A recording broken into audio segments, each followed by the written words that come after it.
When you think of Jacob, the father of the 12 tribes of Israel, what comes to mind? Probably Joseph and his colorful coat, Judah and his descendants, or maybe Rachel and Leah, his wives. Yeah, the big names that show up in sermons and Sunday school lessons. But tucked away in the middle of Genesis, there's a story that almost feels hidden, and it's about Jacob's only daughter, Dinah. Exactly. Dinah, the daughter of Jacob and Leah, barely gets mentioned in the Bible, but when she does, it's explosive, tragic, and filled with lessons we cannot ignore. So today we're diving into Dinah's story, who she was, what happened to her, and what it means for us today. All right, let's rewind.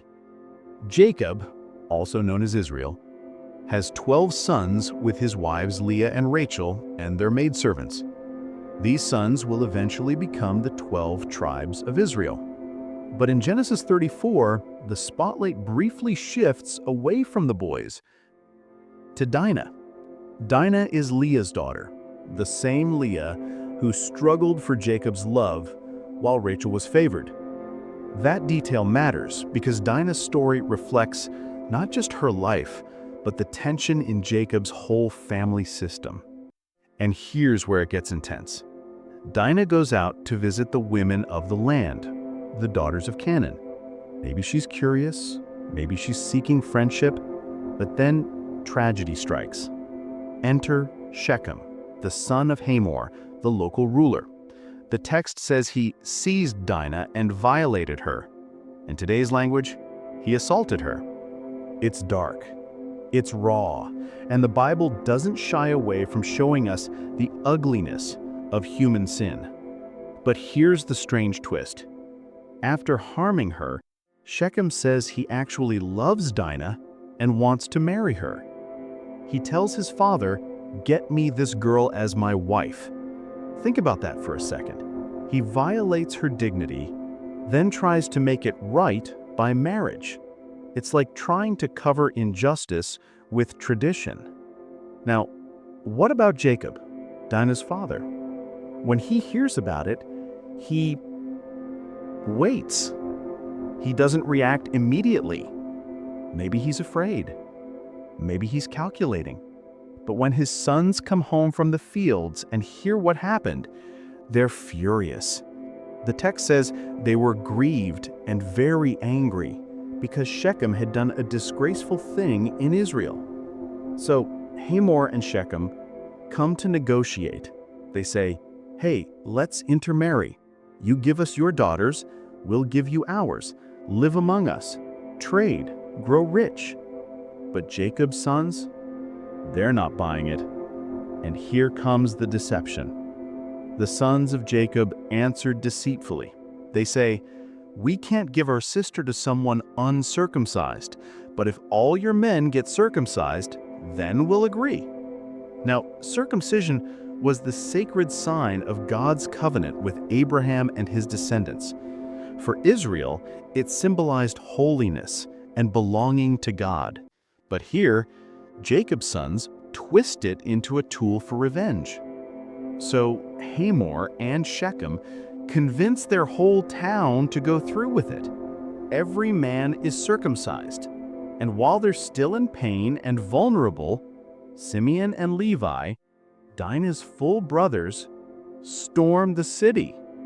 They slaughter every male, kill Hamor and Shechem, rescue Dinah, and loot the city. It's brutal, it's bloody, and it leaves us with a haunting question. Was this justice or vengeance? When Jacob finds out, he doesn't praise his sons.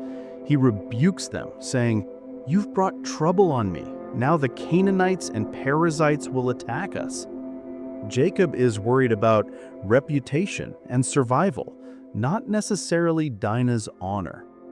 Meanwhile, Simeon and Levi fire back. Should he treat our sister like a prostitute? So, what do we do with this story? Why is it even in the Bible? One reason is that the Bible never sanitizes human history. It shows the raw brokenness of families, societies, and even God's chosen people.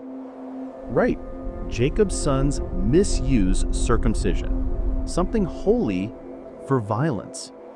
Shechem misuses love as a cover for sin, and Jacob himself seems passive, more concerned about politics than his daughter's pain.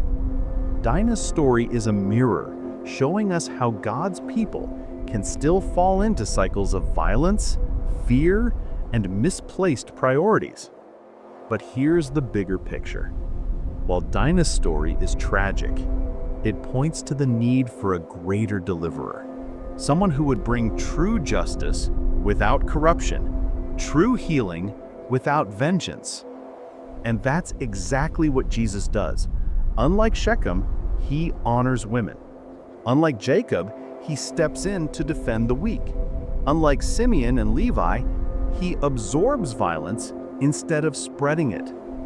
Dinah's silence in Scripture cries out for a redeemer who listens, who restores dignity, and who brings peace where families and nations are torn apart. It means when we see injustice, we don't cover it up with tradition, fear, or violence. We bring it to the Redeemer. It means God sees even the forgotten daughters,